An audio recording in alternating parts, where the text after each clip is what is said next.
চুরি? চুরি তো হামেশাই হচ্ছে, কত কিছুই তো চুরি হচ্ছে, সোনাদানা, টাকা পয়সা, গয়নাগাটি। চুরির আবার আজব কি? আছে মশাই, আছে। আজব চুরিও আছে। ভদ্রেশ্বরের কবিরাজ পরিবার পরিচিত কয়েকজনের সঙ্গে গাড়ি নিয়ে গিয়েছিলেন প্রয়াগরাজ গত 25শে জানুয়ারি।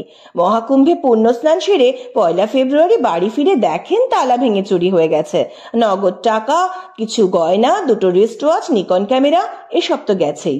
আরো কি চুরি হয়েছে জানেন? Face wash. চোর যাবার সময় কবিরাজ পরিবারের সঙ্গীতা কবিরাজের ফেস ওয়াশটিও সঙ্গে করে নিয়ে গেছেন। ঘোর কলি।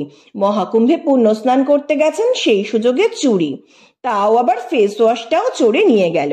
আপনার কি মনে হয় চোর ফেস ওয়াশ কেন নিয়ে গেল? চুরি করতে এসে ফেস ওয়াশ দেখে চোরের কি মনে পড়ে গিয়েছিল যে চোরের বউ তার কাছে একটা ফেস ওয়াশের বায়না করেছে? কমেন্ট সেকশনে জানাবেন প্লিজ।